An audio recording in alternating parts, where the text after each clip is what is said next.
So, ladies and gentlemen, good afternoon to all of you.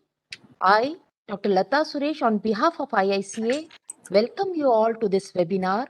As you all know, we are observing the Swachhta Pakhwada and we have been organizing many programs during this week. In this connection, we are hosting this webinar under the Swachhta Pakhwada on the topic Role of Corporates in Swachhta Mission. So this webinar is divided into two sessions, and in the panel discussion, we have eminent personalities from industries and education sector. Samuel Ebenezer David. Hello. Yes. Hello. So, and in this session today, we have with us a phenomenal personality who has done trailblazing innovations. Hello. Yes. You're audible, please. Can I request you to mute your mic, please? Yes, thank you so much. Hello. May I request you to mute your mic, please? Thank you. Good afternoon all. This is Prashant Hota. So, in this session today, we have with us a phenomenal personality who has done trailblazing innovations using his pragmatic wisdom without power or post or money. So he has turned the pages of India's long history of untouchability, social discrimination, and the mass practice of defecation in the open. He has brought sea changes in the lives of the people and the weaker sections of the society.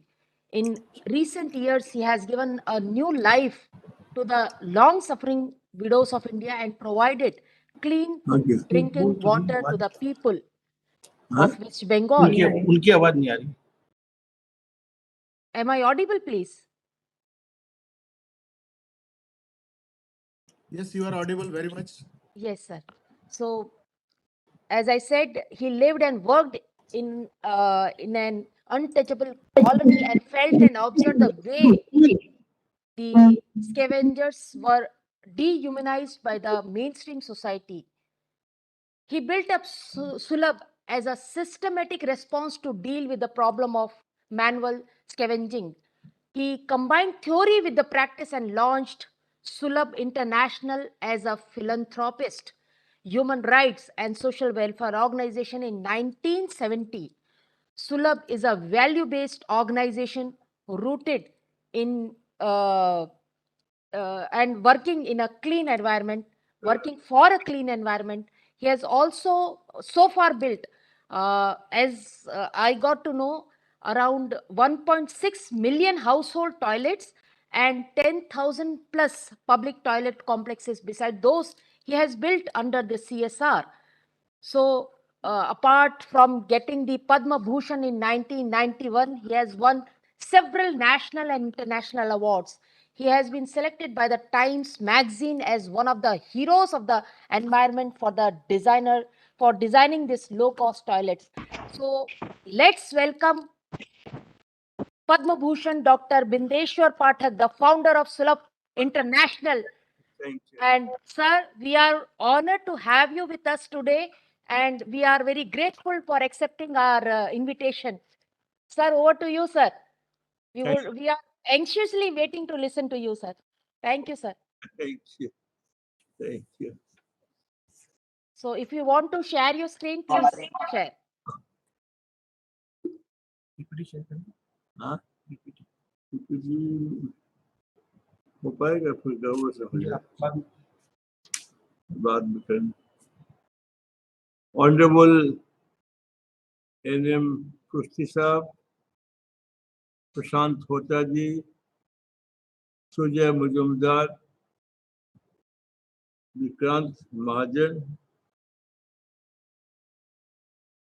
Garima ji, Samuel,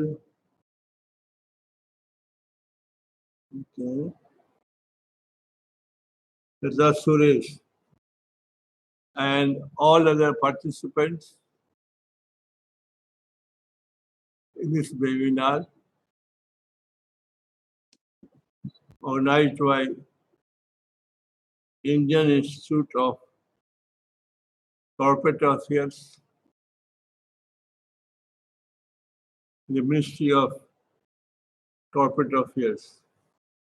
I am thankful and grateful that you have included me to ponder over the issue and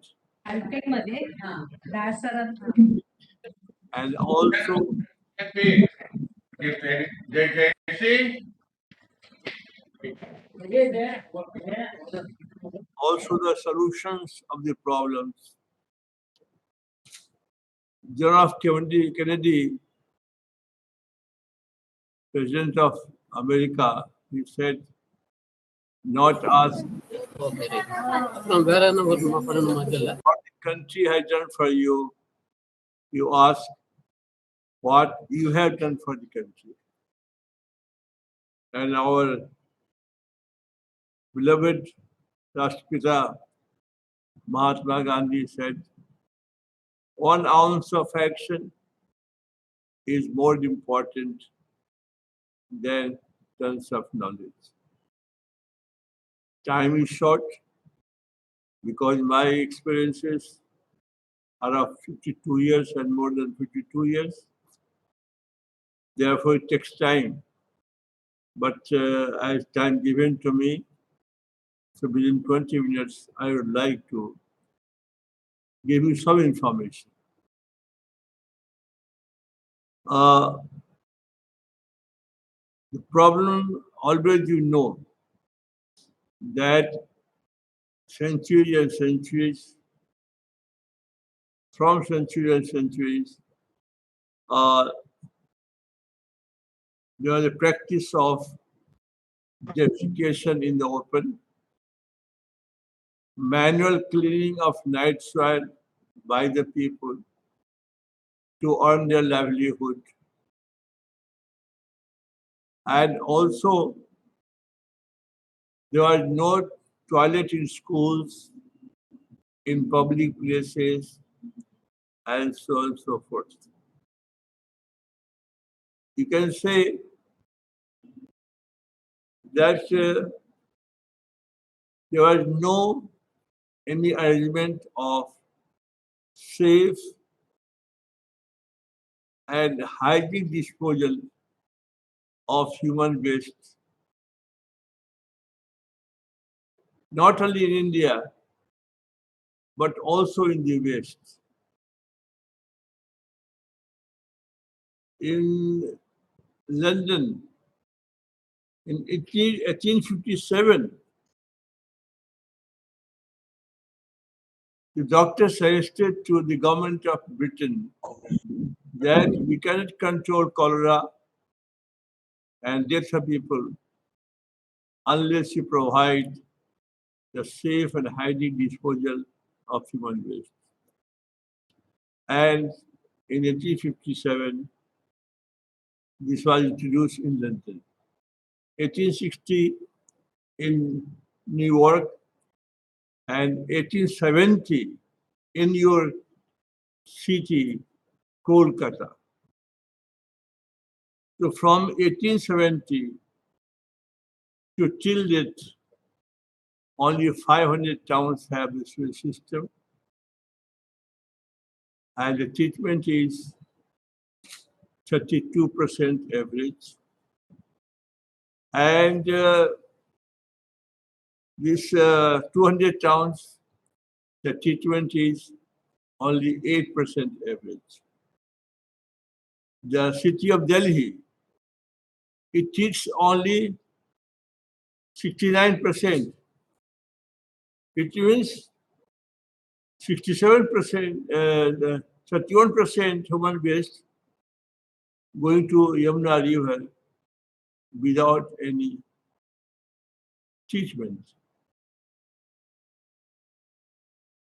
I come My story is very long, so I won't go in that detail. You must go through in other documents. So I invented the technology. I have invented about 10 inventions, and the household toilet. This is a two-pit toilet. Now it's popular in India, do gadhe wala. This I invented in '69. And there are two pits. One is at a time, other is kept standby. I mean, the first one is full, switch over to another one. And the first one after 2 years becomes manual. It has nitrogen, phosphorus, and potassium, a good fertilizer in the field. And there is saving of water. In the earlier technology, the use of water per flush was 10 liters per use. I have reduced in the technology only 1 to 1.5 liters. If you calculate 8 billion people in the world into 10, it goes to 80 billion liter water used for flushing. If you do it twice, it is about 1 trillion and 60 billion. So the water use of water has got reduced. And Honorable Prime Minister of India asked the India government, the state government to provide toilets, and this technology has helped India to achieve this defecation free. Secondly, we were talking about the human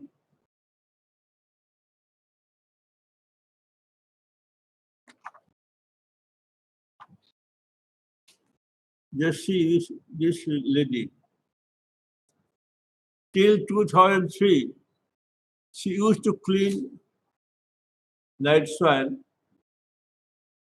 and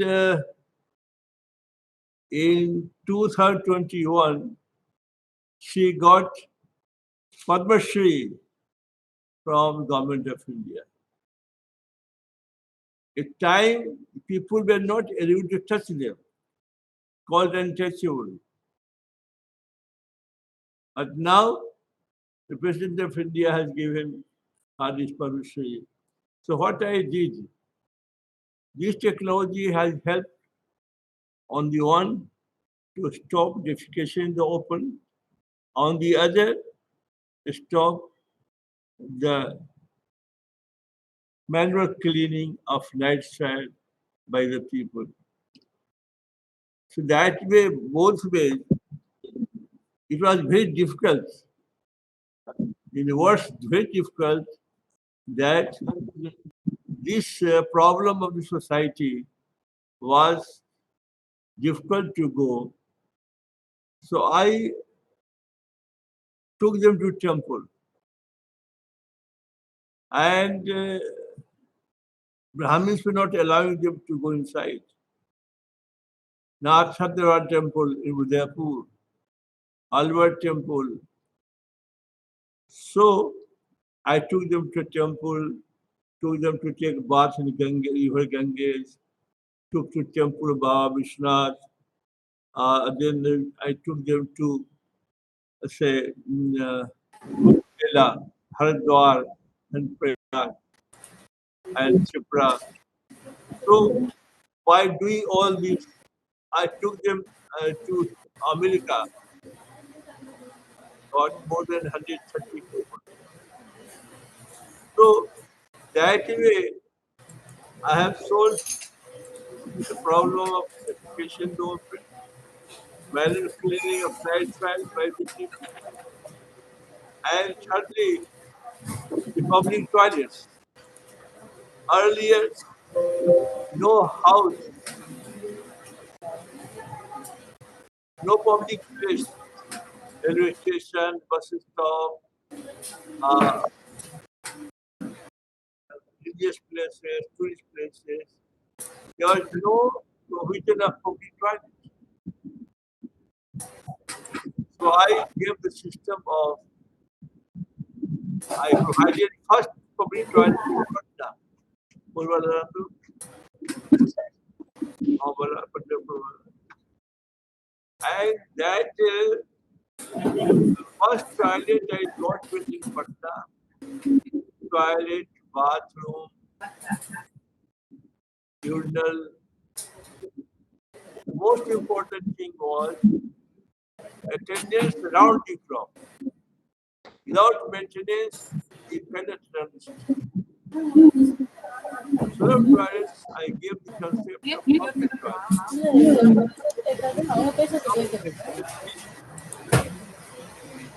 In a public toilet, he used to buy 200,000, we told like 2 lakh people daily in Pandharpur, in Vithalai temple. Next year, 3 lakhs, and after 2 years, 4 lakh people will use this toilet, at present 2 lakh. The biggest in the world. No country has the distinction of having the toilet like this. So I gave the concept of public toilet. Then biogas linked public toilets. And there, Photoshop कहा है अपना रखिए अपने रखिए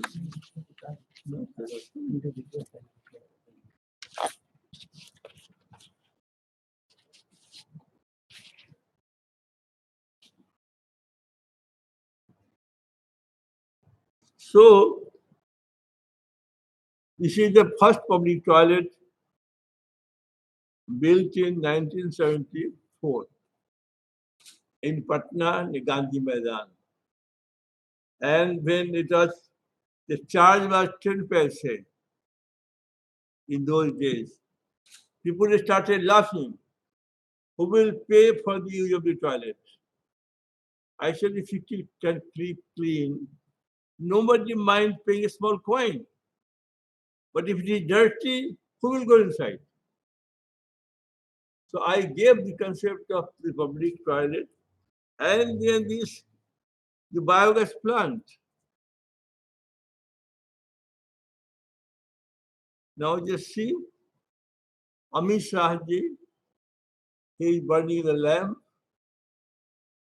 from biogas from the public toilet.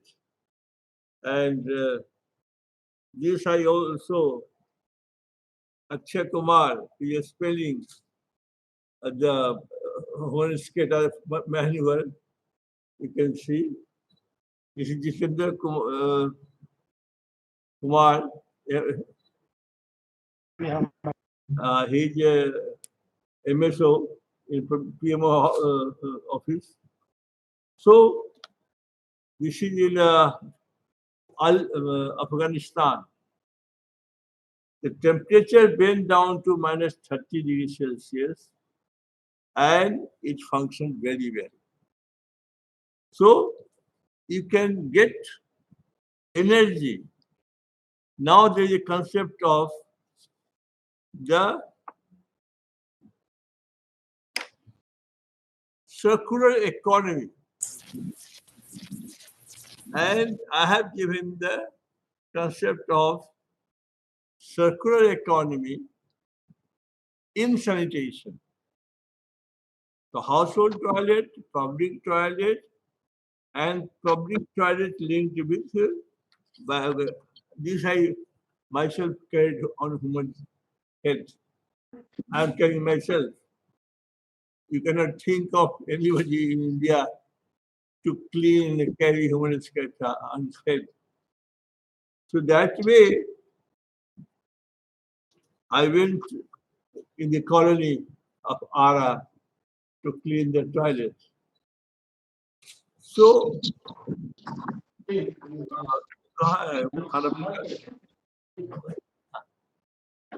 सब बच कर देता है।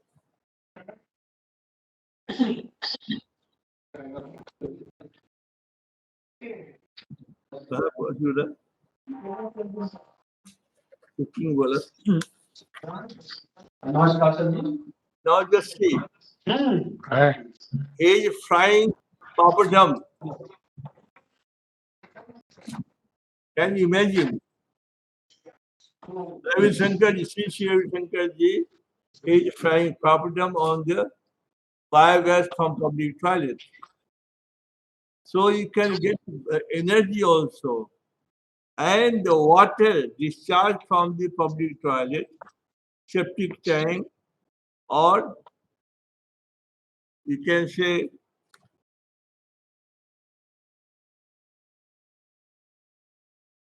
just see this water. This is from public toilet. Can you imagine? So this water, on the one hand, you can use as a manure. On the other, you can use for cleaning toilet, and you can also discharge the river bodies, and there is no chance of pollution. So this is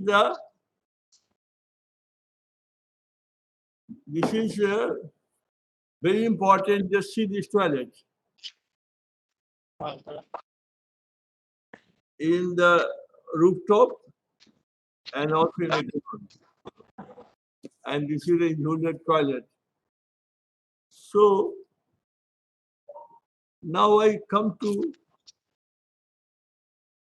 this is the water also.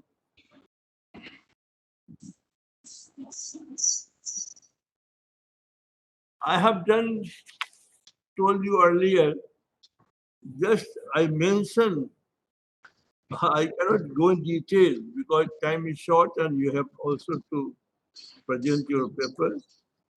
So, what I am coming to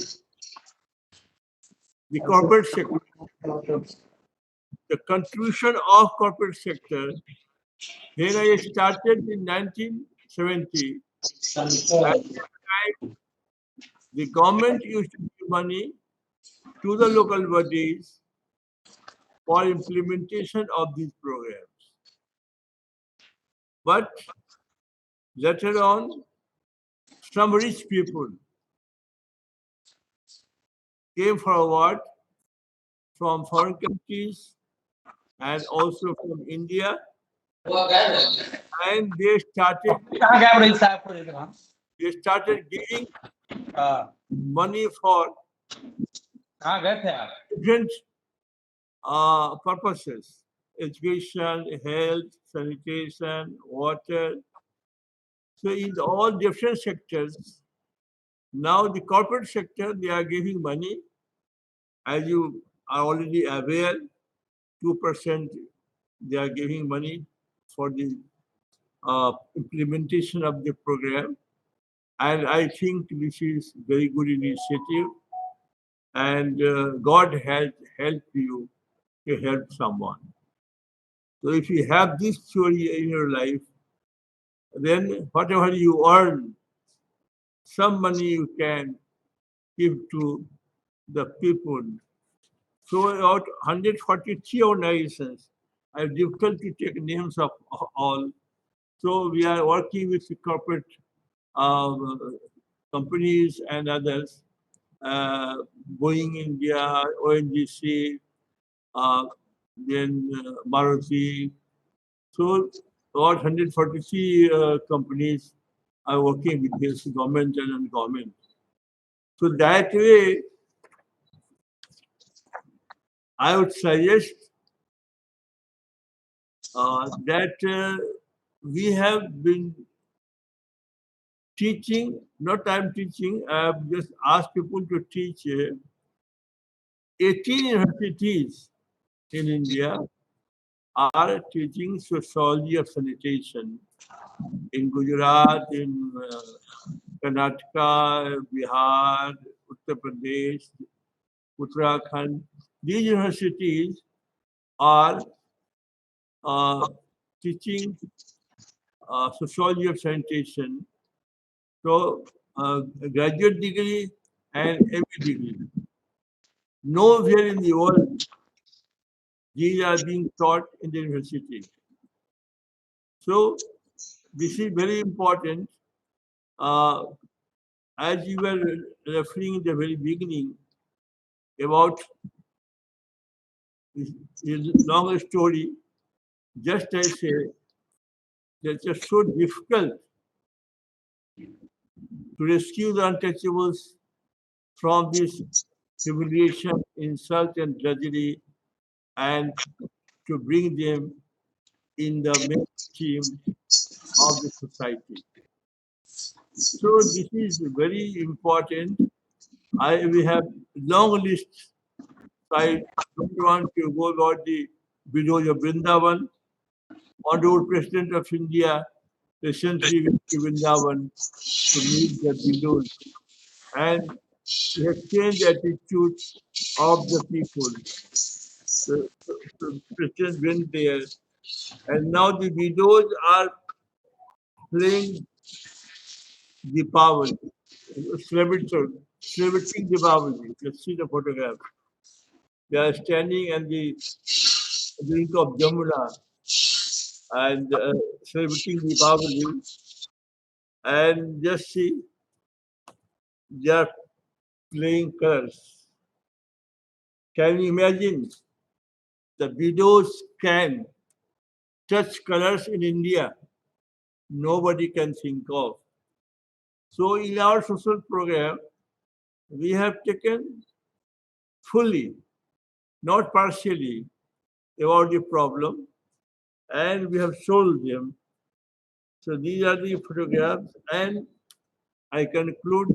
If you have questions, I will answer. But time is short. So last I'm giving you. Can you imagine that people are putting what do you say on the lips? Lipstick. They're having to walk on the ramp. Can you imagine? So I have changed to the extent that now the widows are doing facial and so forth. So I just conclude with saying that corporate sector, illegal corporate sector can change the face of this country. They can contribute the amount for the welfare of the people in different sectors. And this is very important. I conclude with the technology I have shown. One of the 5 inventions of the world. Can you imagine? 5 inventions of the world, and Sulabh was one. Millions of inventions would have been done.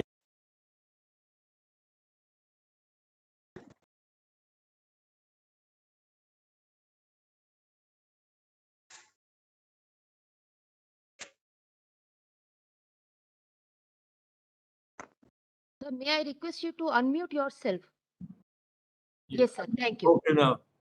So now I just conclude by saying that the corporates, the companies, they have wealth.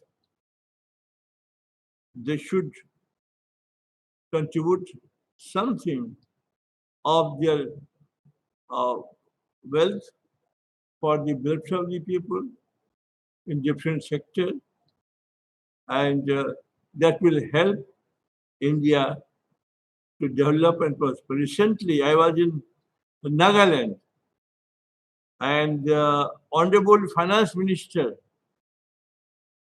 Srimati Nirmala Sitaraman. She was there and she invited people from the corporates, from the banking sector, and from others to contribute for the development of Nagaland. I was there on 22nd, 23rd. So Sitaramanji requested the corporates to come forward for the development of Nagaland. So I conclude by saying the corporate can help and change the face of this country, and India can develop with their help also. With these words, I thank you. If you have some question, because my subject is so vast, I don't want to take your time. So with these words, I thank you. And any questions you have, certainly I would like to answer them. Thank you. So participants can send the chat message. So any questions to Dr. Pathak?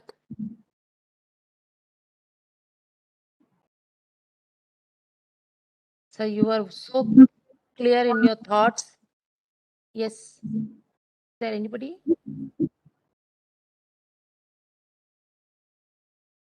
पानी क्या है वो? पानी. This water, we have cleaned ponds, and in the where there is arsenic in the soil, in that area is a village called Madhusudan Kati, and people were not ready to marry their daughters in that village. And from pond, they have cleaned this water, sold as 50 paise per liter, and 8,000 liter from one pond, it is being sold by the society, public society. And also we have cleaned the wells, and you can clean water. So there are, what I would suggest corporates, that it can give lot of employment. I myself wanted, not wanted, I was in search of a job. I started from a school teacher, and today, without putting burden on public exchequer, 50,000 people are volunteers in Sulabh. Can you imagine? That 50,000 people are working without any burden on public exchequer. So this can help others, young boys and girls, that the investment I have done that will help employment also. 56 So with these your time, plus you have some questions, you can answer, or you can continue.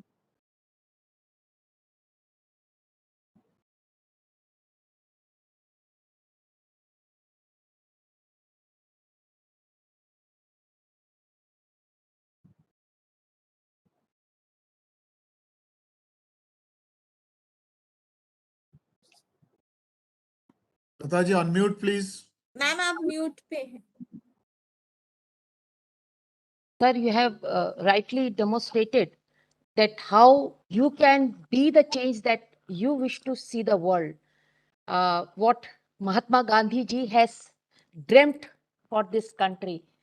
His theory of the sociology of sanitation, which you have taught us today, it really it was an eye opener for all of us. You have invented the technology, the household toilets, and the world largest toilet facility you have developed And you have also mentioned about the biogas system, innovative techniques you developed to promote the sanitization processes and measures.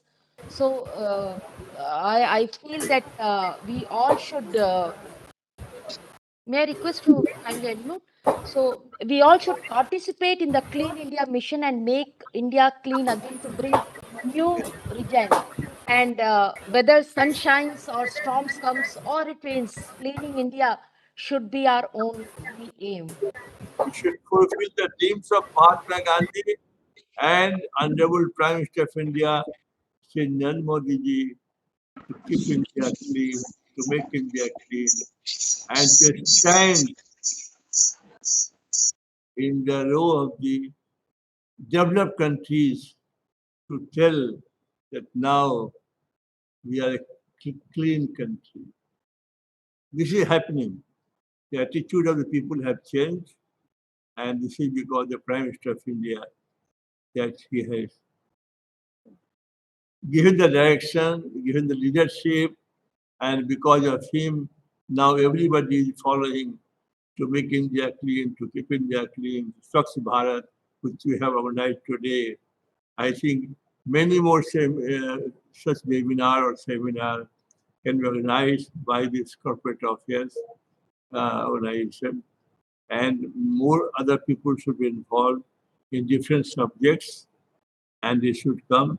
I just say, for brevity, I repeat that corporates can transform the lives of the people, and India can be on a par with developed country in the world.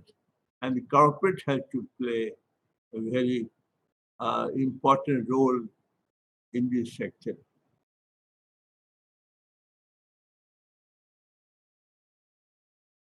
Thank you so much, sir. In case of any questions you have, please write down on the chat box.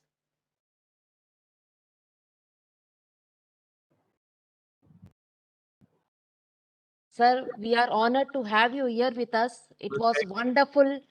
And it is, I think, we are meeting for the fourth time. And every time I meet you, it goosebumps, actually. You are doing wonderful, sir. God bless you. Thank you so much for accepting our request. I know you have not many assignments, but still, we are honored to have you here with us today. Thank you, sir. Thank you, sir. So, for the next panel discussion, we have our panelists with us. And may I request Dr. Garima to kindly introduce our panelist?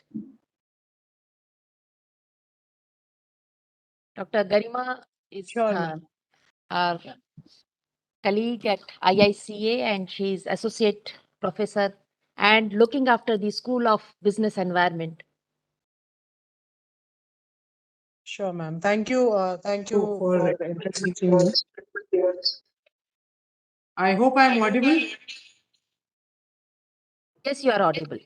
Yes, Garimaji, you are audible but not visible. Oh. I hope. Now, yes, visible. Yeah. All right. Ladies and gentlemen, a very warm welcome to this discussion. And as highlighted by Sir Bindeshwar, sir, we are going to. My voice is echoing. Just a second.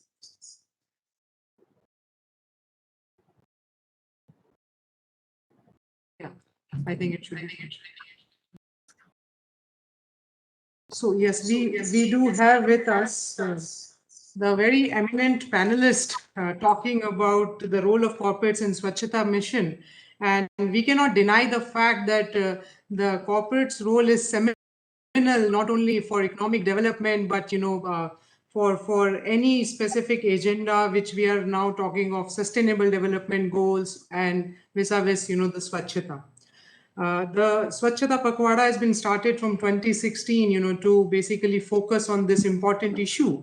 And without taking much time, let me just mention that we have a speaker, Shri N.M. Prusti, sir. He is a president, Humanitarian Aid International. 35 years of very rich experience and several important positions at government, non-government, and various places. Sir is a renowned personality, well known. And I would request, sir, to please address the sanitation from the CSR perspective, because as we understand that the role of corporates in Swachhta mission is huge through the corporate social responsibility. So can you please throw some light on these particular aspects, sir? Thank you very much for the introduction. I feel very privileged to be on the virtual dais along with the legendary Bindeshwar ji. I have several occasions to meet him, talk to him, and listen to him. The way he has transformed the sanitation ecosystem in not only in India, also made contribution globally is pride for this country. And we're happy that he addressed us. He's the keynote speaker, and he touched almost all the aspects of sanitation. More importantly, the sociology of sanitation that he talked. He didn't elaborate, but the best way to learn the sociology of sanitation is to go through his biography. And I encourage people to read Bindeshwar ji's biography, which illustrates the stigmatization process, how he himself was subjected to that, and how he overcome that, and how it got accepted by the society. That was worth learning. And in fact, the time during which he worked in this space was very, very different from what it is today. So it is great that he is with us today, and he shared some of his work, but not all of his work. Let me take the lead from his talk to share some of my thoughts as to how corporate social responsibility, how the role of corporates in the Swachhta mission can be can change the game that has begun in it. Number one, the government's Swachhta mission was a unique initiative, and it started with I think our Prime Minister, the moment he took the position, one of his first initiative was the Swachhta mission, and he personally took interest, and it has developed in many ways, and we have number of toilets that have increased. But our country is so big, the need is so huge. Even if the government allocation of huge budget, corporate pumping money, and yet we have not been able to saturate the situation. But lot has been done, and lot can be done. So some of the leads that I will like to share, which will help us to reach towards that kind of saturation, and we can see the end result in a time-bound manner.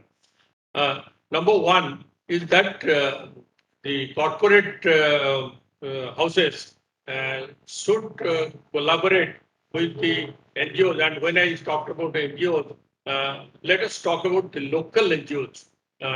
Because when you start working with the local institutions, we create the ecosystem more effectively and more efficiently.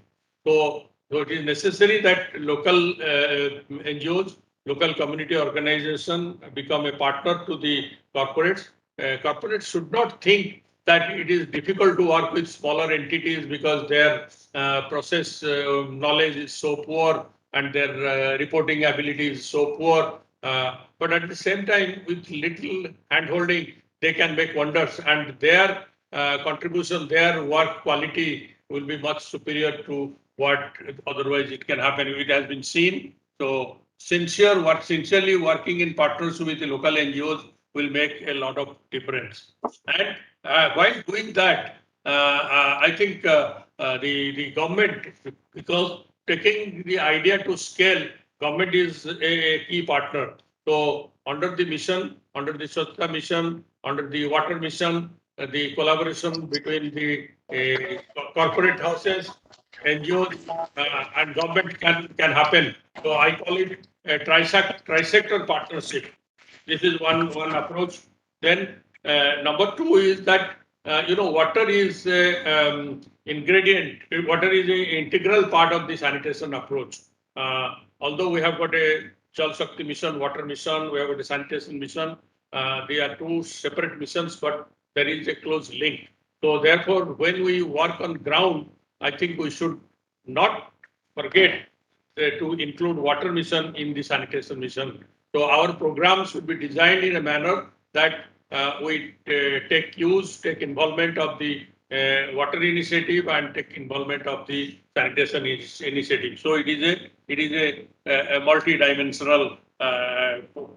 It becomes multi-dimensional program, and at the same time we should look at the environmental issues because today when we are talking of SDG, when we are talking of environmental compliance, we are talking about sustainability. This is necessary. So therefore, I'll say that at the least, water mission, sanitation mission, and environment mission, these three mission approaches must be integrated when we work on ground. So as to create a visible result and unique result. And the third important point from my side will be that technology has begun playing an important role. Bindeshwar ji has demonstrated several technology. It took several years, but now with the technology advancement coming much faster, I think we can multiply the technology application in this water, sanitation, and environment sector. So therefore, and corporates will be the best place to bring technology, to introduce technology, to create proof of concept of technology application, to replicate it, to take it to scale along with the government programs. So that is number three. And then number four, government has set up several resource centers, both for water and for sanitation. Meeting ID है 2511-920। संतोष जी आप mic mute कर देंगे? 4200। Hello. So I'll just finish it in next couple of minutes. The resource centers have been created by the government, and it is necessary that the resource centers are duly supported by the CSR program of the corporates. And the last not but the least, that's 2 points. How we can bring technology to create a surveillance on the water supply system, sanitation system, environmental management systems, and how we regularly able to monitor and evaluate the impact of these initiatives. That will give us a lead to continuously upgrade our program. So therefore, it is necessary that CSR involvement will bring a lot of value. And finally, our country is a disaster-prone country, and every now and then we meet with disasters. And how we create all this infrastructure, both water and sanitation and environmental management, and these become disaster-resilient infrastructure. So corporate attention is a very important need in this aspect. Thank you very much. Any questions, any clarification, or any elaboration, I'll be very happy to provide. Thank you very much. Thank you, sir, for highlighting the integration with water mission and environment projects, and very correctly highlighted what is the role of technology in making active engagement as well as improving the surveillance through monitoring and evaluation. So probably we can come up with the question later. We have let's go to the other panelist. We have with us Shri Sujoy Majumdar. He's a WASH specialist at UNICEF. And Sujoy, if you can highlight, first of all, I would like to thank you for joining instead of your ill health. So thank you for joining. And I would like to, know from your side the intergovernmental perspectives on challenges in achieving the universal sanitation coverage in India. And you may even talk about WASH and, the water integration as Pusti sir has highlighted. Yeah, thank you, Garima ji. So am I audible, first of all? Let me just... Yes, you are. So, yeah, and Extreme apologies for joining late. You are right. I've still got a very bad throat. Steroids chal raha hai, so it's a bit of. And Bindeshwar ji, Pathak ji, good afternoon. Good to see you after a long time online. Namaskar. Um, Yes, thank you. I'll be quick. As you know, UNICEF, we have been working with the government of India and with state governments. We are present in 15 states now across multiple verticals, including health, education, nutrition, etc. of children.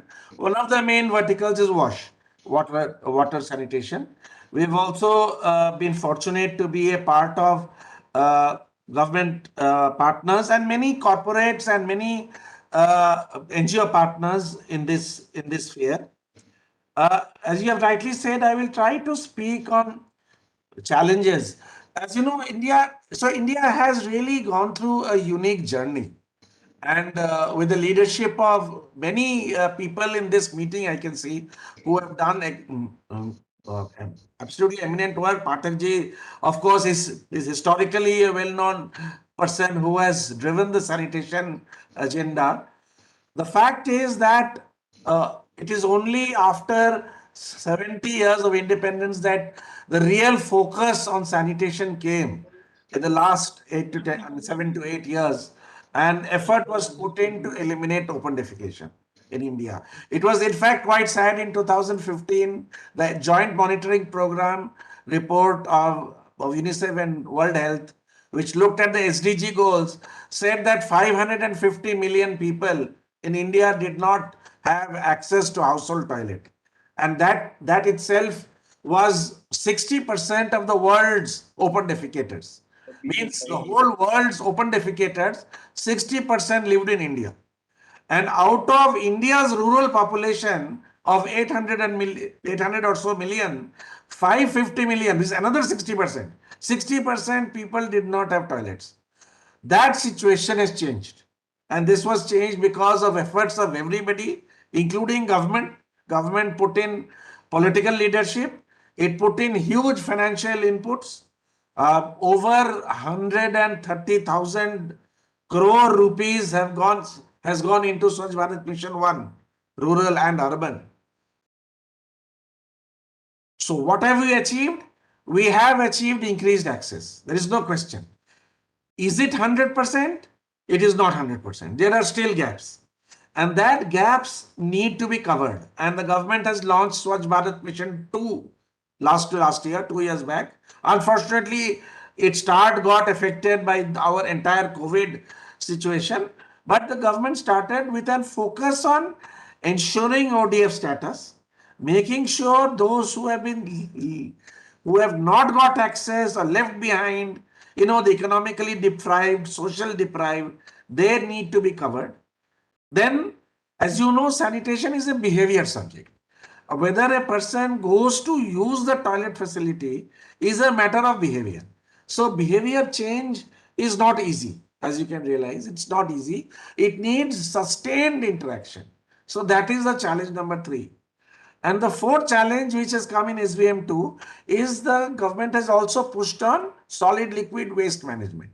The issue of grey water management. You see, just now Mr. Prusti was mentioning about water. Absolutely. With the Jal Jeevan mission, 55 liters per capita per day will now go into every rural household of the country.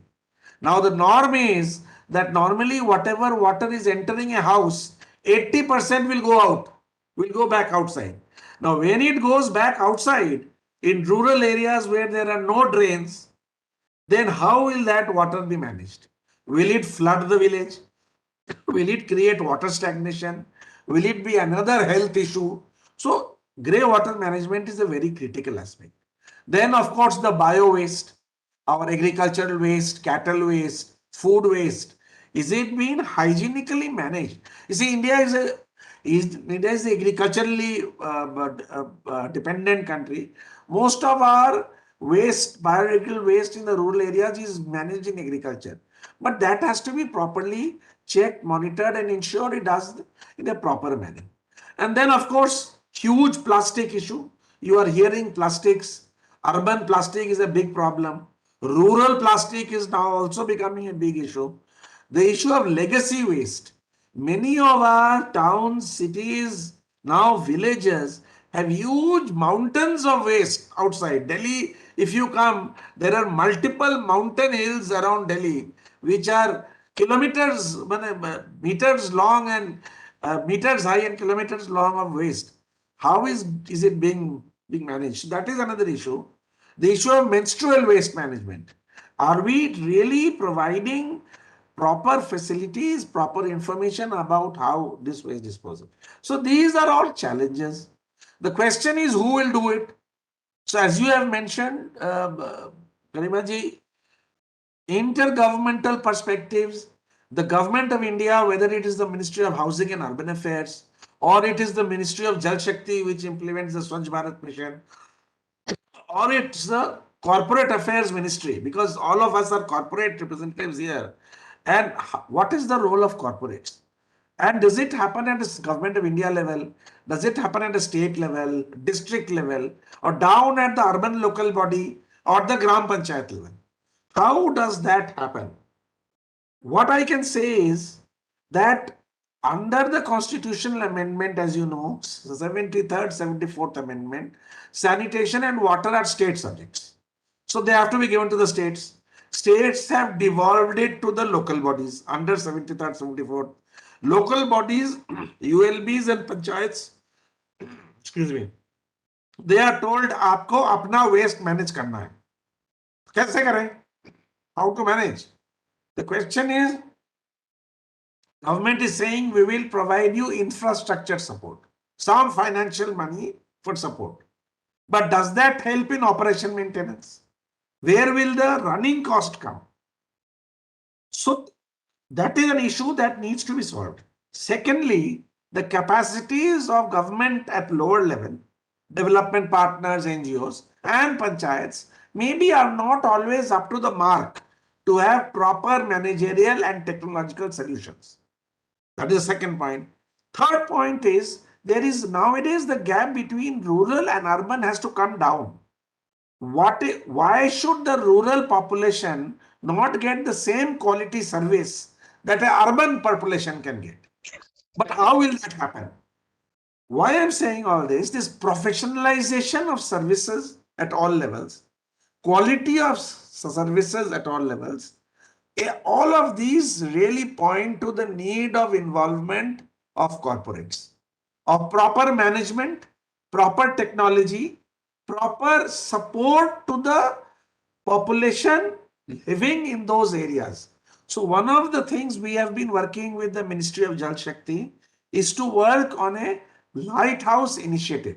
In this initiative, the Ministry of Jal Shakti with some corporate partners and platforms are trying to create an initiative in which corporates come forward and take or adopt the areas which are in the catchment area of their factories or their establishments, where their manpower is coming from to work in the factories. So there are many corporates, I don't want to go into any particular corporate, but there are many corporates who are saying that our staff members, our HR, our labor force, workforce, if they come from 10 villages or 20 villages, then in those villages, we will try to work with the panchayat to build their capacity, to provide them managerial support, technical support, hand-holding support, so that those communities have proper water and sanitation facilities. And the advantage is on both sides. The both sides advantage is the community itself becomes cleaner, the people become healthier, children become cleaner, and the corporate itself gets its manpower from areas which are much healthier and good to stay in. So this is an initiative Jal Shakti Ministry has started, and we are working with them. We are saying, as just now Mr. Sahab was talking about tripartite, we are talking about a four-party partnership in which the government, state government or government of India or district collector or CEO and the Gram Panchayat, which is partner number 2, and the corporate sector, which is partner number 3, and one NGO or development partner who can do all the soft skills, like the capacity building, the IC. So they can talk to the panchayats, talk to the government, talk to the corporates, and bring in all partners together to make sure that a proper water sanitation plan for the community can be made. Infrastructure cost may come from government, or if there is any gap filling needed or financial gap, that the corporates may support. Otherwise, government is saying we have enough money. But the managerial support, the capacity building support, the IC support, technical help, if that can come from the corporate partner, there is a huge possibility that small groups of villages, clusters of towns and villages can really be helped on their way to move towards safe sanitation and safe water. So I'm sure the corporates here would be interested. We are also available to support, and if they can come, we can introduce them to the concerned people in the Ministry of Jal Shakti, and corporate affairs officers are also here, I'm sure. But this is an initiative I urge you all to take forward, and this is how we can involve all the parties to make sure the minimum standard is that the SDG goals to provide safe water and safe sanitation to every citizen of those areas is what we should aim for. Thank you. Over to you, Garimaji. Thank you, Sanjay. Beautifully articulated that Swachh Bharat is, a nationwide campaign and more of a people's movement, where the collaboration is key. Whether it's individual, corporation, government, non-government organization, or even religious group, then only we can make it a success. And it is indeed heartening to see that many companies have supported these campaign and have been implementing it beautifully. So with this, I would now like to go to Shri Prashant Hota. He's a president of Jindal Steel and Power Limited. I request Prashantji to please throw some light from the corporate perspective that, what are the achievements which you have got for implementing those sanitation projects, and within that journey, what challenges you faced and how you overcome those challenges. Thank you so much, Garimaji and Lataji, for giving me the opportunity to be a part of this August forum. Salute to Sri Bindeshwar Pathak ji, who is a legend in India and in the world, for which New York City has declared a Dr. Bindeshwari Pathak Day on 14th April. So that sort of laurel a person has with us, and we are having Dr. Nilamadha Prastiji, who is himself a grassroots level worker and a macro level thinker. And he's one person who was successfully in his action and his theory, in his writing, in his speeches, where he is making it sanitation as a great key driving force to minimize, to eliminate other social evils, including malnutrition and everything. Today, I've had Mr. Sulabh Majumdar ji, who really gave a very ecosystem of the entire sanitation issues, and how the UNICEF is driving it in collaboration with the corporates also and NGOs also. I myself also a part of the Lighthouse program from JSP and the JSP Foundation, whatever Sujay ji mentioned right now.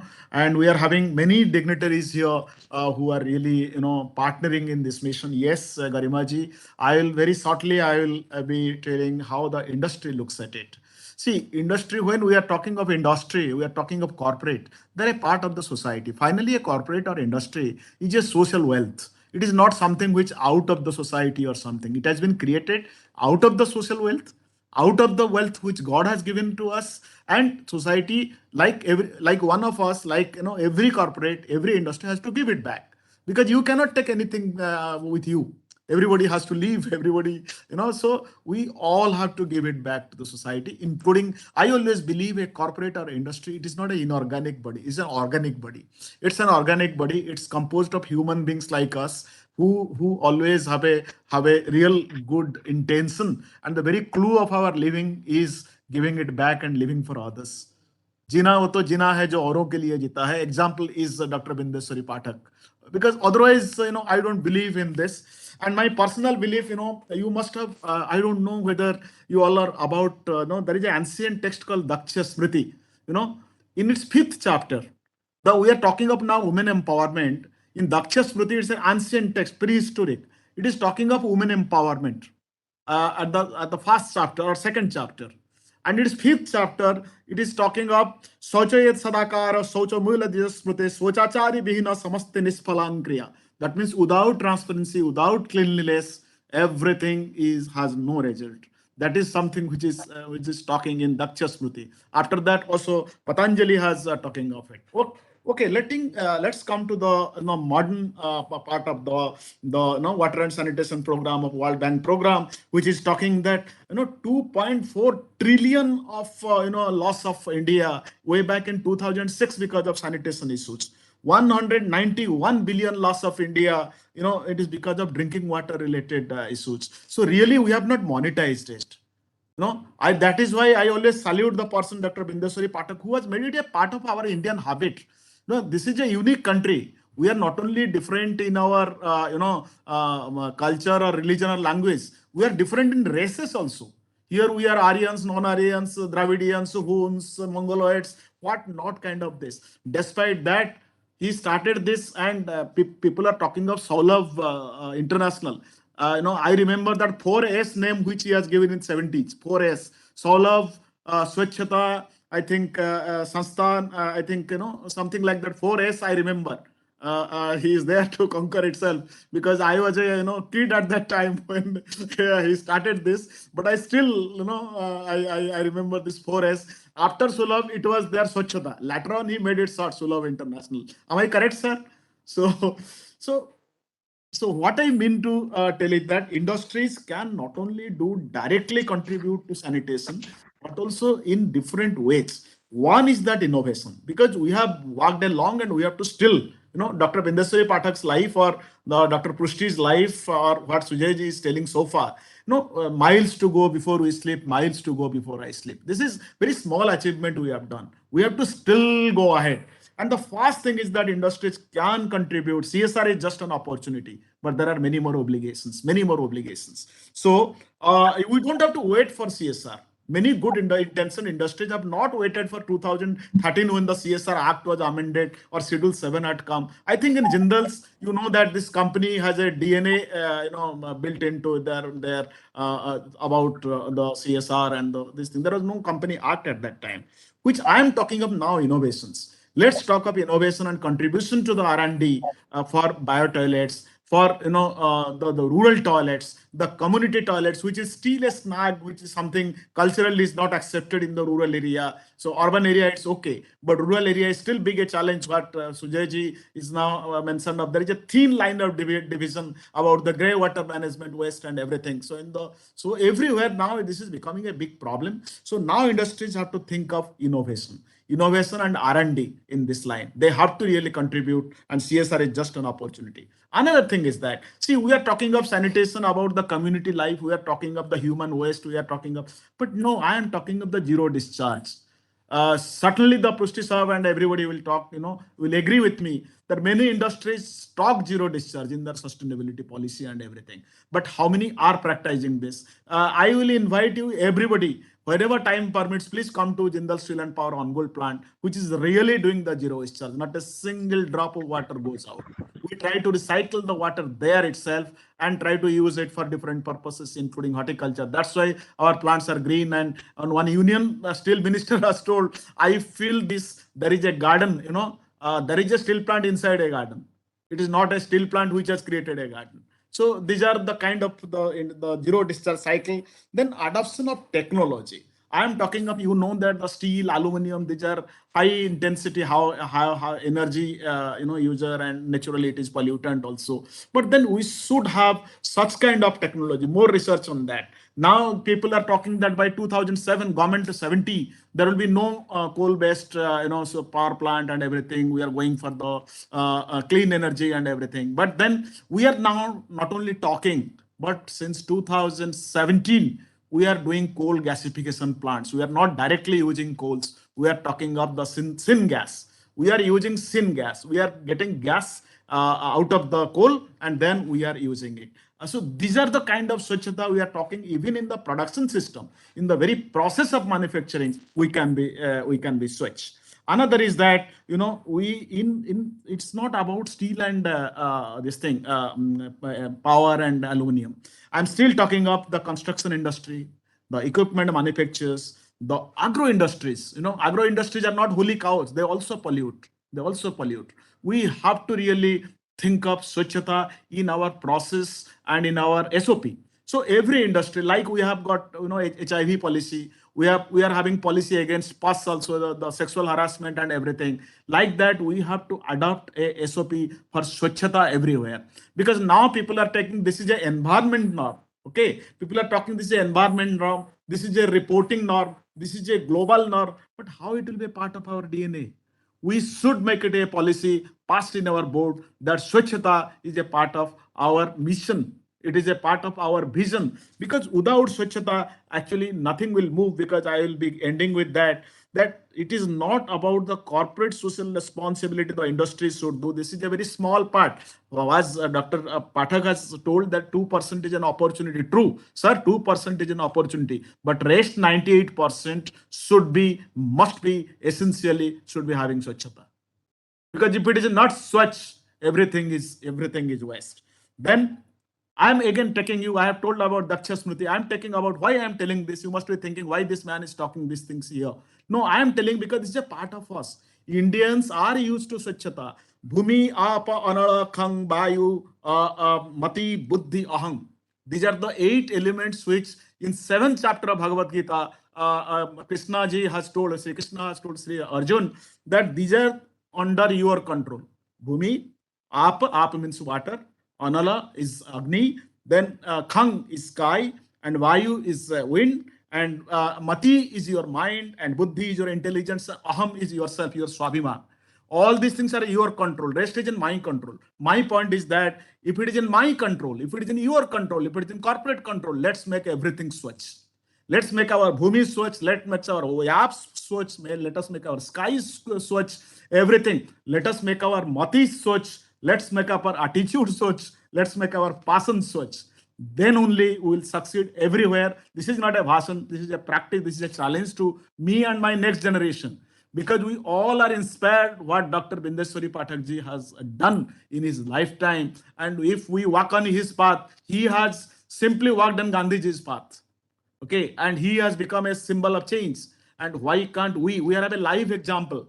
We are having a live example. We all can. Because corporates actually may be a world, but then corporate is an organic world. Corporate is something which is, with us, for us. So I will conclude with this. For corporates, it is not only, I'll just conclude, not only just doing CSR and construction of toilets that we are doing. We have created huge number of toilets. Not only that, we are making the toilets usable by water connections. And in Jharkhand, we created, Chhattisgarh, we created toilets, thousands of toilets. But you will believe, 2 years after, there is no door there.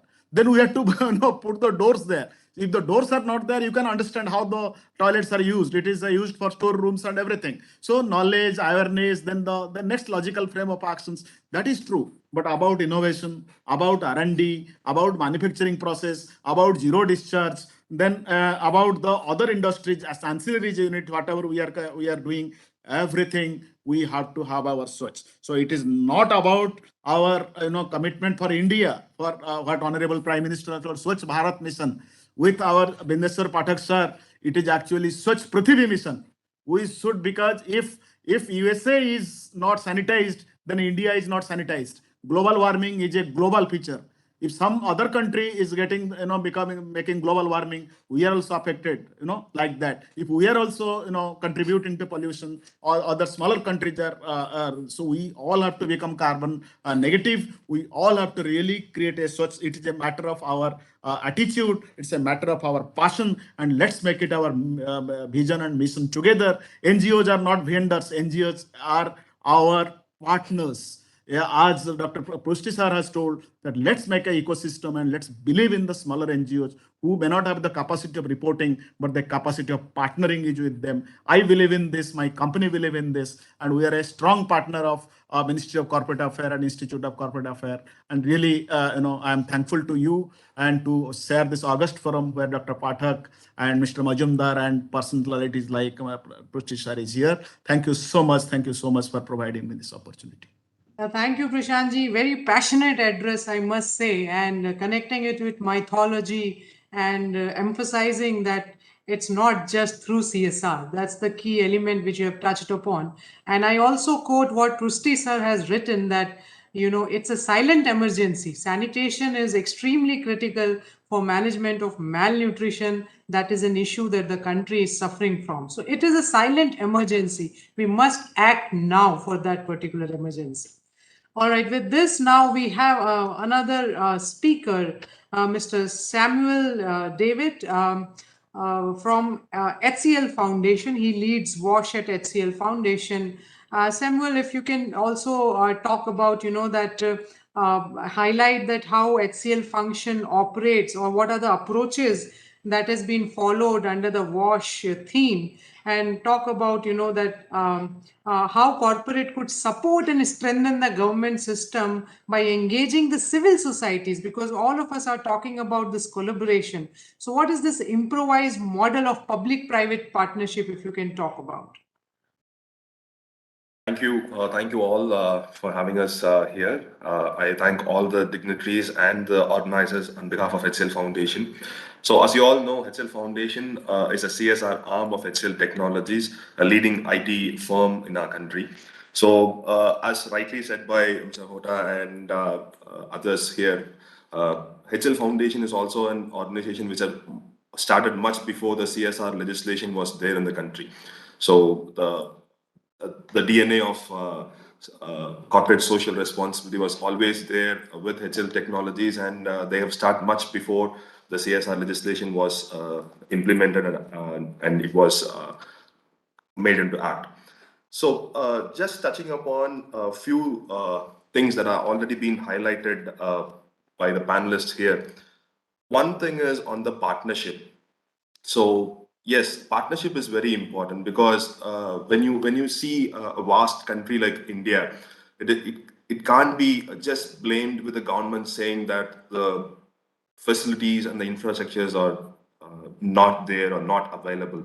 So it is going to be a partnership mode where the government, the corporate, and the civil societies join hands in making up or in bringing out a transformation. So this is what I call an improvised public-private partnership. For example, this public-private partnership was a buzzword in the social and economical development right back in the 2000s when we were talking about the Millennium Development Goals and all those things.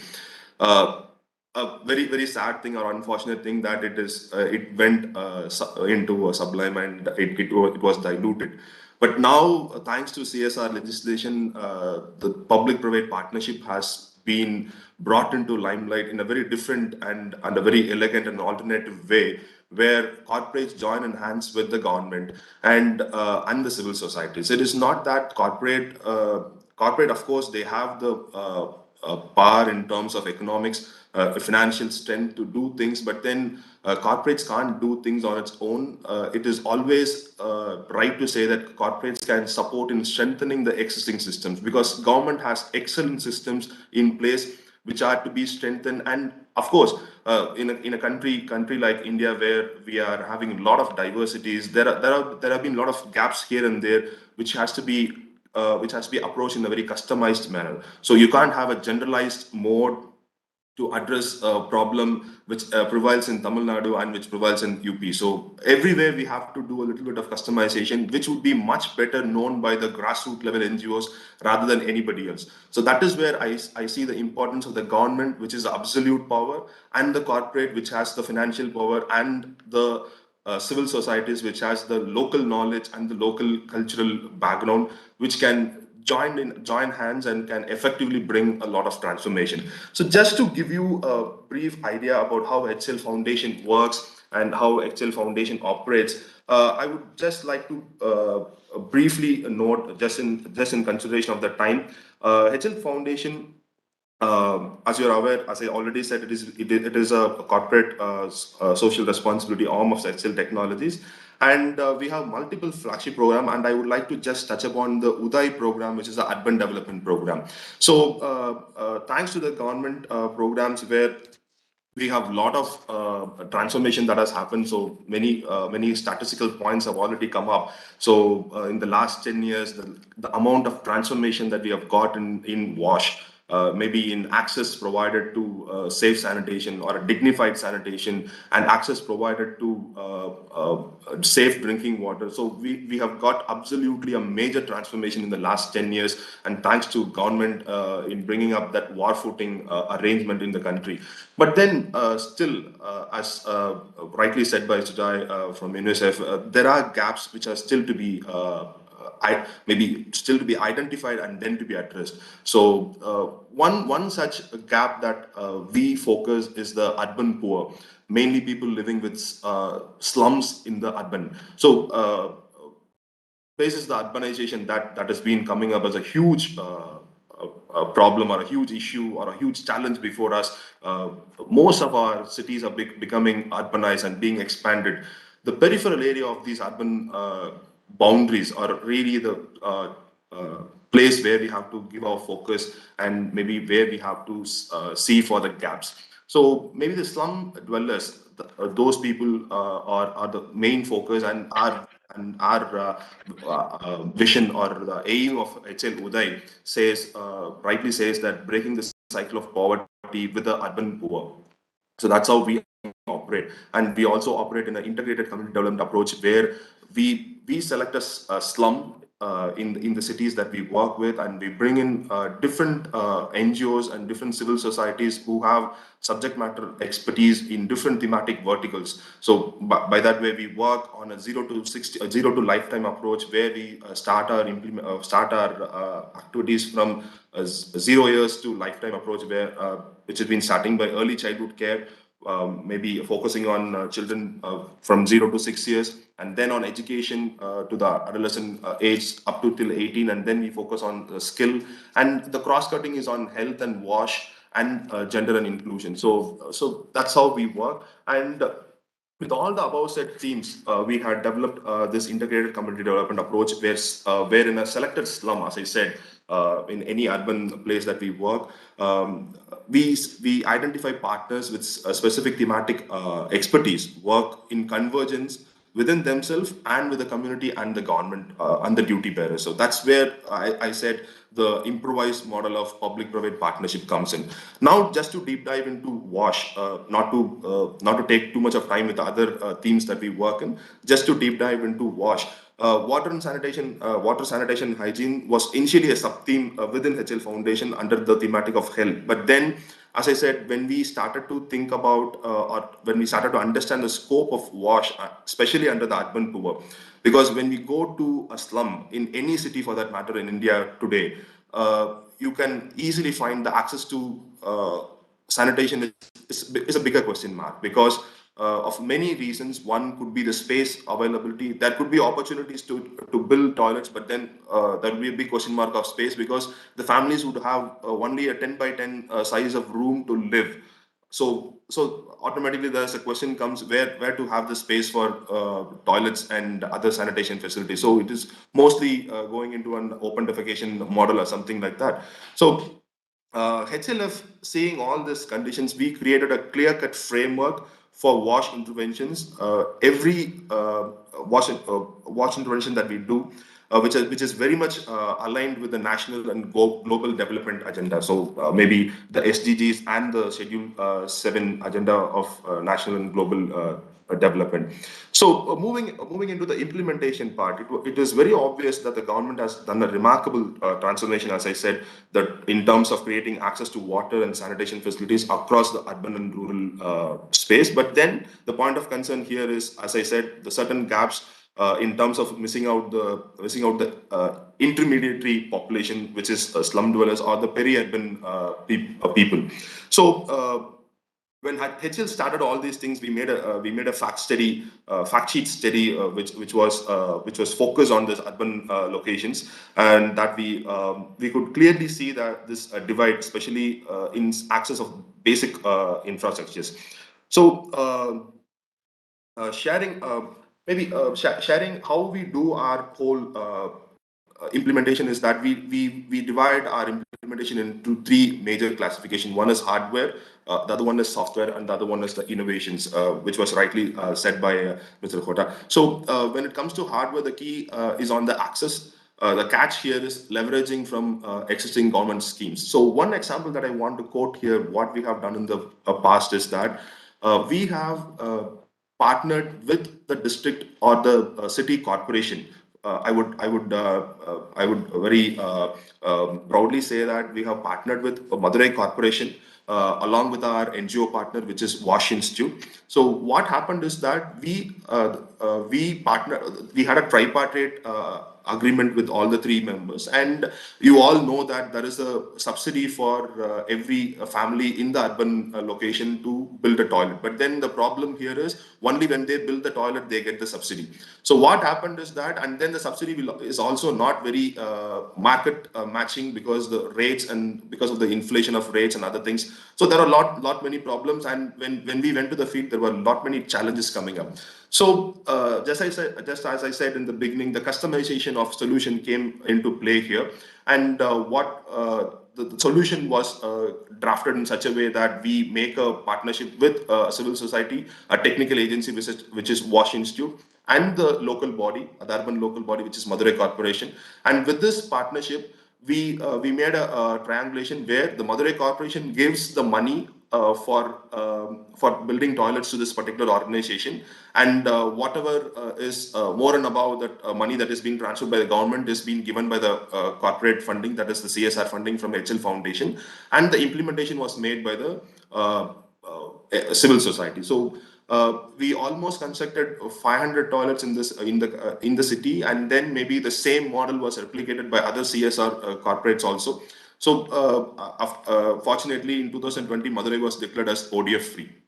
So that was one example that we have done. And the second thing I would like to say is on rightly said by Mr. Khota, is on the innovation. So Hcl Foundation also takes up this innovation in terms of creating new ideas, bringing up the new set of knowledges into practice. And one such thing was rainwater harvesting. So usually the rainwater harvesting that we do is making percolation of water into ground. So now what we have done is we have taken a new model where we have stored the water directly from rain. There is no external energy being required here. It is all being done through a natural filter which works in a centrifugal force, where the rainwater is collected, and then the rainwater is stored in a light-proof and airtight ground-level tank.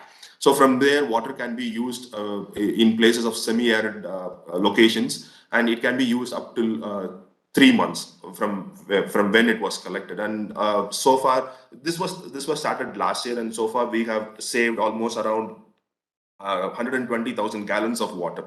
So that's a huge amount of water, maybe in terms of where we have water scarcity. So the other thing was a mobile treatment unit, an alternative solution for after flush. So the other problem is when it comes to sanitation, we all talk about the after flush. What happens after flush? Because most of the places it has been not centralized water sewage system, but it goes to a septic tank. And when the septic tank is filled, automatically the people call a desludger, and the desludger sucks all the sludge, and he drains it out in an open place, which is much more hazardous than open defecation. Because even in open defecation, the matter is very scattered, but now it is being concentrated in one place. So after flush has become a huge problem, and this particular mobile treatment unit is given as a solution, an alternative solution for this after flush. It is mostly effective in places where toilets are constructed with septic tanks and enhance a safe and environment friendly disposal of the sludge. I'm so sorry, Sandy. Can you please wrap up? Time With is up. this, Yes, so I'm just closing it with this. So this is how I would suggest that corporate can effectively uh, bring its presence in terms of Swachhta or creating a better water and sanitation environment in the country. So yeah, maybe I would like to stop here. Maybe if there is any question, I'd be happy to answer. Thank you, Samuel. I mean, we would love to hear, but time is the constraint here, and it's really glad to know the several initiatives and the impact that it has created. Now, let us move to the last but not the least speaker, Shri Vikrant Mahajan. He's the Chief Executive Officer of Spear India, works on the ground, and therefore, Vikrant, I would like you to touch upon, how to reach the unreached. And what are the future strategies with the collaboration model as Spear is, pioneering in this particular initiative of developing guidelines? So you may throw certain light on that. Thank you so much, Garimaji. Firstly, am I audible? Yes. Yeah, thank you. I think thank you, IICA, for organizing this very important discussion. And I think it's my privilege, to be on this panel where I think I'm able to listen to Mr. Bindeshwar, Pathak, Prustiji, and all the able panelists. I think some excellent discussions have already happened. And glad to say that most of my talking points have been covered. But as you said that, let me speak on the, where the gap is reaching the unreached. I still see that in the talking points from all the panelists, there are still a couple of things which require to put into perspective as the entire Swachhta mission is concerned. The first foremost, I think, reaching the unreached and the gap point, which I see that has not figured in our discussion here, is we are still a country in 2022 where there are still manual scavenging happening, right? So there are manual scavengers. I think there have been legislation against it, but there's still a significant number of people involved with it. And I think this is one area which, when before talking about any sanitation, other things, we should, before becoming ODF free, I think we should become completely free from manual scavenging. It is important to the dignity of the people in this working in this space of sanitation, and we should find out ways and means how the already work being done by some of the civil society actors onto this. I think Mr. Bindeshwar has led his lifetime campaign onto it, and I would like to put that into the minds of our corporate and corporate leaders, that how we support it to achieve this immediate goal of top priority to ensure that we get the dignity for these people, and also we eradicate manual scavenging from the country completely. Second aspect which I see is not have figured in the discussion is, I think, Prustiji do touch about the disasters, right? And but I think we are not discussed about climate change and how the climate and disasters is going to impact the wonderful work and achievements which have been done on the sanitation front through Swachhta mission and earlier campaigns also. I'm coming from the CSR and investment conclave organized by Nagaland government, where our honorable finance minister was there for 3 days. I think an excellent deliberations have happened over there, and a very wonderfully selected project. A lot of good groundwork done by at a district level, over there. But all this development work, all this work, including our the work of sanitation and Swachhta, we're talking more about development. We're not looking at how the disaster is impacting it, how the disaster is taking away the gains made by development. One clear example is let's look at COVID. How one COVID has taken our development back by years, and I can give an empirical evidence also. Maybe it's come from the time maybe around 10-12 years back. Cyclone Aila, in West Bengal. I happened to be there both before the Cyclone Aila and for doing the assessment for the Cyclone Aila after the cyclone struck. So there was significant progress made in some of the Sundarban islands on the sanitation campaign at the household level toilet construction before the cyclone. And what did the cyclone left that place with is only 2 toilets left standing in the entire village, which have 70% coverage. So that's how the disaster takes our development back, and we need to look at the design aspect. That in the local context, what possible hazards can be there, what possible disasters can be there, and we need to incorporate that so that our infrastructure is resilient enough to stand the shocks of disasters, and it don't take the development back.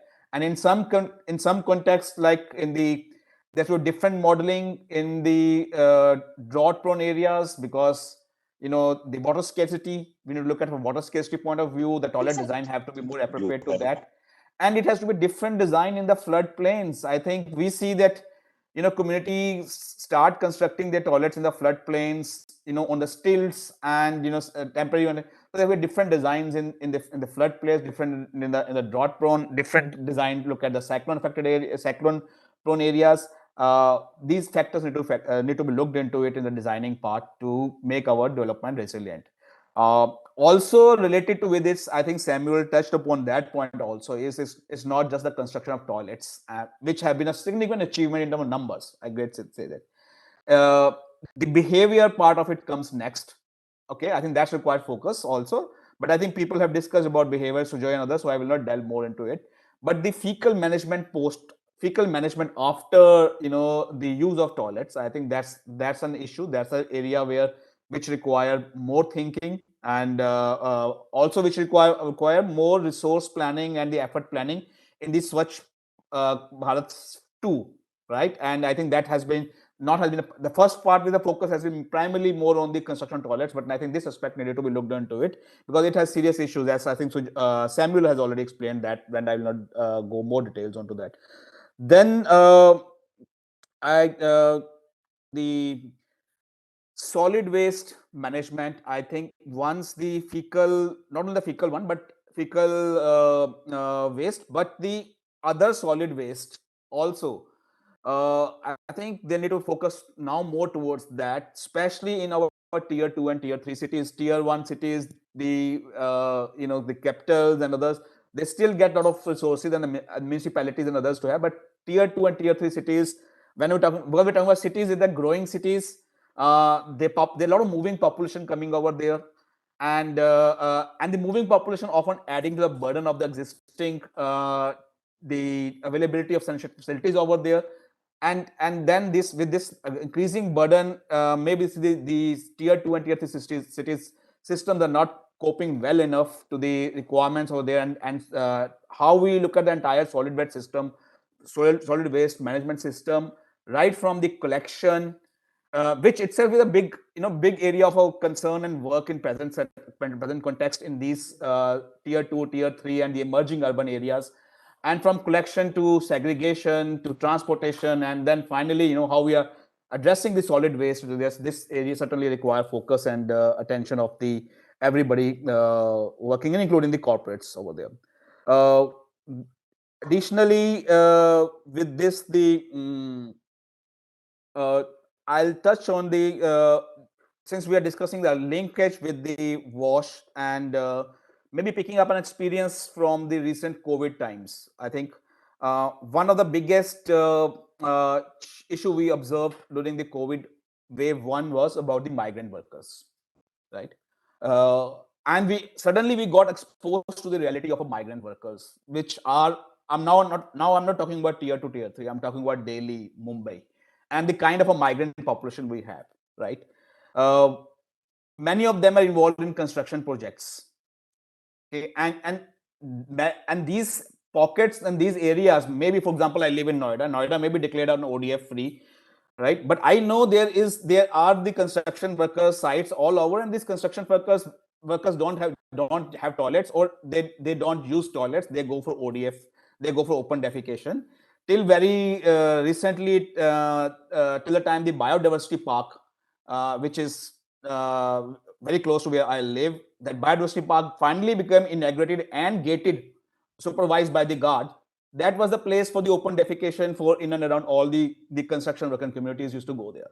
So how we are looking at these unreached clusters in our work to be truly become the ODF free is something which will need a focus, and that's perhaps is in some of the communities which remain unreached. And when we saw during the time of COVID also, they all became mobile, moving. They started moving back. and that's what also disasters is bringing us. Reality and a scenario in India is that around a big number of population,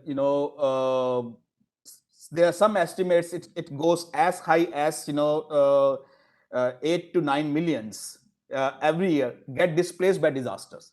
Now, where is this displaced population moving to?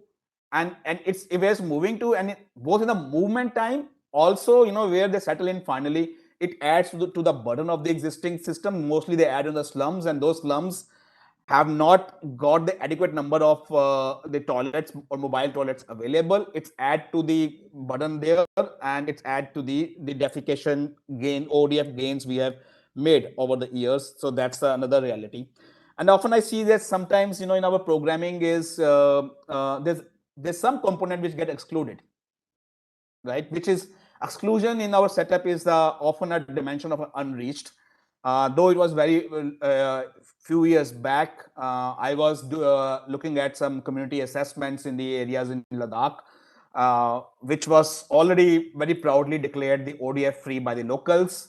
But then when I went to the refugee communities there in Ladakh, they didn't have that. They didn't have toilets. They were going for the ODF. So this is the way that where the excluded ones or the unreached one comes up, and we need to think about these. Who are the communities which can get excluded, and how we include them into our thinking and planning is all about reaching the unreached. Now, I think there's a bit more on the role of corporates, and including, I think, WASH as the entire thing, not just the sanitation, water, sanitation, hygiene, promotion. Within this entire thing, I think there are areas which should be looked into, which should be thought upon now with the part of sanitation. So it's the Swachhta campaign is vector control.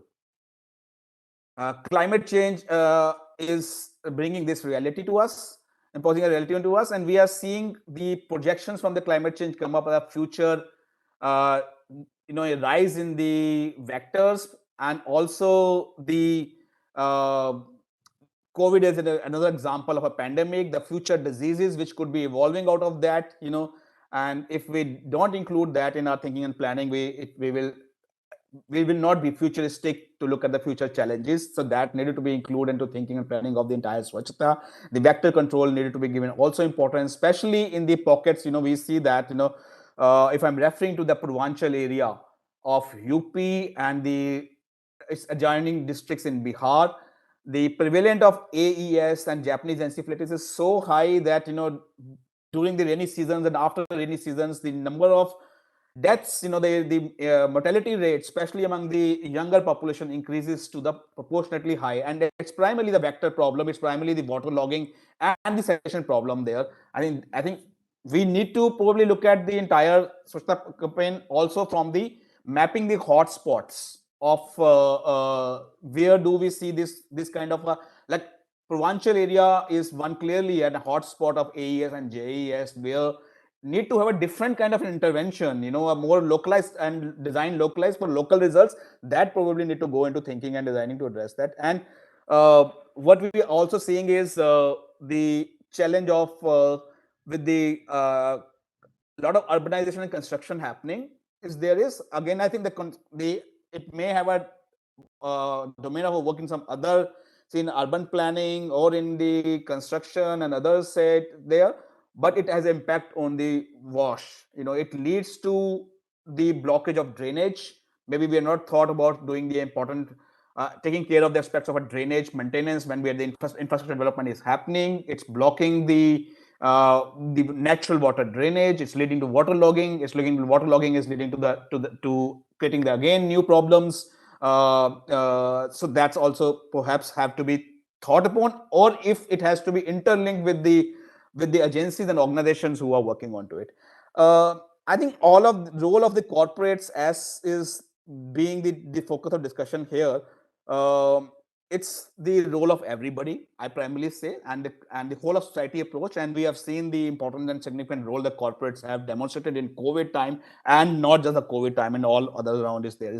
But there's especially few things which for the corporates which say that in this the gap areas, in the unreached areas is I think Samuel has touched on the innovations and the technology and the innovations which can help with this designing, which can help with the solutions which will address manual scavenging, evacuation of manual scavenging, which will address the fecal management issues here. I think there's a lot of scope of research, innovation, designs over there, and that's something is perhaps corporates can go beyond the 2% CSR. I think the focus becomes that. I think we should look at the corporate beyond that, and this is the area where they can come in. Corporate have a role in bringing.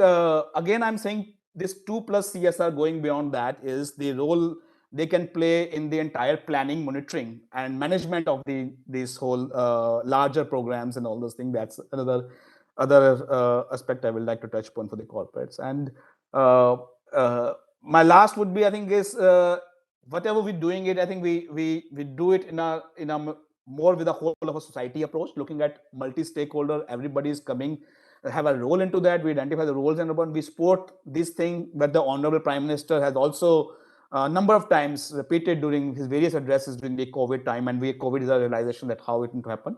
And I think I'll make a request to the corporates to invest into a whole of society solutions and also the interrelationship with other sectors while addressing these issues. And I think I've taken more time than I thought I didn't hear. Thank you so much, Garimaji and Lataji, for this opportunity. Thank you, Vikrant. Thank you. Beautifully articulated you. Now I would just like to invite, my colleague, Dr. Lata Suresh. She is heading Knowledge Resource Center at IICA. So she will just, deliver a special address because it is very critical to understand the role of knowledge transfer, how it acts as a successful project implementation, achieving sustainable development goals vis-a-vis Swachhta mission. So, Dr. Lata, over to you.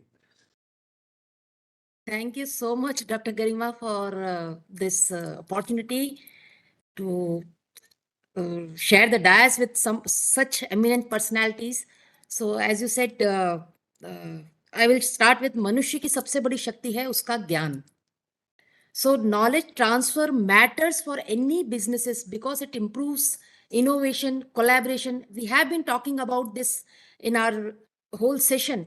So, and understanding your business or your activities rather than relying on the data to share information across departments, you are better able to paint a holistic picture of complicated concepts. Since we are talking about knowledge, which is something rather intangible. So this is perfectly imperfect process. So nobody can read anybody's mind until and unless it is documented. So since knowledge exists in the mind, the best way to transfer knowledge within an organization is to start with considering how knowledge is transferred from one person to another. So we spoke about, like today, Dr. Pathak talked about how he has innovated few techniques for promoting the sanitization process, and many more. And Dr. Sujoy and Dr. Prusti, they also stressed upon the CSR activities they are doing. So we are learning from each other. And I think we should adopt these best practices. And there are multiple approaches one can take here, like writing, telling, or showing, like Dr. Pathak has did during his session. So the method you use depends upon how you communicate and how the other person receives information. So knowledge consolidation helps in monitoring the projects, as well as it also shows the transparency of an organization and the disclosures. So therefore, when transferring knowledge across multiple areas or the personal, we actually employs a variety of approaches and the tools. So if you ask me, I feel that an effective knowledge transfer strategy combines technology, culture, measurement, and the infrastructure as well. And in order to share the knowledge across multiple areas in any organization, I also feel that such knowledge dissemination, whether it is in the form of audiovisual or in the form of publication, will help in highlighting the innovation and the uniqueness of the projects or the programs of the organization. For example, if I talk about our ministry, that is Ministry of Corporate Affairs, we have recently released CSR Exchange platform, I would also like to mention that MCA has developed national guidelines on the economic, social, and environmental responsibilities of business, which is available on the website as well. And not only this, but many other policy materials are well written and drafted, and it is available. Since we are focusing on SDGs, hence it came to my mind. Such knowledge dissemination is also critical for bringing like-minded organizations together as we are here today. And hence, by employing multiple methods and technologies, we will be able to communicate knowledge to different types of people with different skill set. As a part of IICA, I would like to inform, and really proud informing you all that this esteemed panel as well, that ISTA strongly believes in such process, and accordingly our knowledge resource center have such publications available in our library. And further, IICA is also constantly publishing the compilation, and also compiling the best practices. Like recently on 12th of June, during this Azadi Ka Amrit Mahotsav week, we released compendium on best practices in ESG and CSR. And Dr. Garima and her team was there. They compiled this knowledge product. So if I talk about in terms of Swachhta also, our institute has released the theme-based award-winning CSR case studies. Since, as I said, Dr. Garima and her team is working on such documents, I think she would also go throw some light on this after this session. So I also feel that it will also be essential for researchers to have the accurate data, as we are mentioning during our sessions, that I think Dr. Huta mentioned about 63%, 73%, like this. So this accurate data, and accordingly we analyze and suggest policy interventions. So when we have the accurate data, then dissemination of such data will also throw light of required intervention in attaining Swachhta. And as we all know, corporates are playing a key role in contributing the same, or example like Namami Gange project. And also we have discussed lot many projects that you all are working on. So my submission is that this knowledge transition process can be made more efficient and durable, affordable as well, if we use the right technology, as Prashant Huda Saab has mentioned during his session, that we should use the technology, the right mechanism to facilitate transfer and also create a knowledge transfer plan. I'm sure most of you know that knowledge transfer refers to the process where knowledge, beliefs, and experiences, both tacit and explicit, they move from context to another successfully. So in the past few years, knowledge sharing has moved to the center of global development as a third pillar. And for cities, it means that knowledge sharing can be critical catalyst for achieving SDG goals. So these exchanges have built on the recognition that development practitioners increasingly want to learn from each other, and they exchange, particularly the effective sharing of knowledge, how to. So we can have certain solutions when they are often tested as well. So just to end my discussion here, I would like to mention that many local institutions like the disaster risk management agencies, the health ministries, they are vital contributors to this tested and successful solutions. So one of the panelists was mentioning about the green environment. So I would also like to throw upon some light that IICA has received the Green Building Plan, the award from the ministry. We have zero wastage policy in our institute as well. So coming to an end, just wanted to convey that अशिक्षित को शिक्षा दो, अज्ञानी को ज्ञान, शिक्षा से ही बन सकता है भारत देश महान. Thank you. Thank you, ma'am, for your, again, very, very passionate and very interesting address.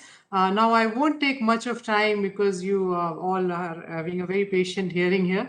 I would just like to end here by saying a vote of thanks. I would like to thank my DG and CEO IICA for his guidance and support.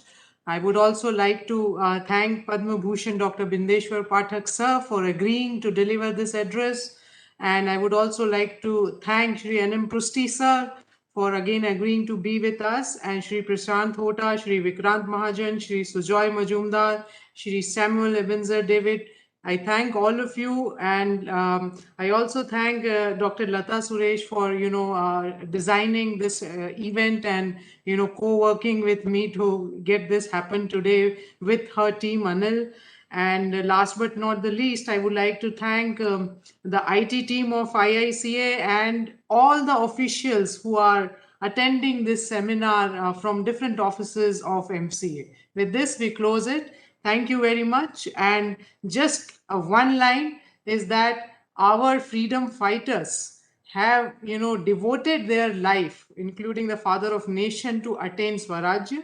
And now it is time for us to devote ourselves towards Swachhta from within and of our motherland. Thank you very much. Thank you so much, sir. There is a say that from Atma Swachhata to Vishwa Swachhata. So when you are cleaning yourself, you are cleaning the world. Yeah. Thank you, everyone. We close it. Thank you. Thank you, sir. Thank you so much. Thanks to all of you. Thank you, Thank you. Pathak sir. Thank you. Thank you, everybody.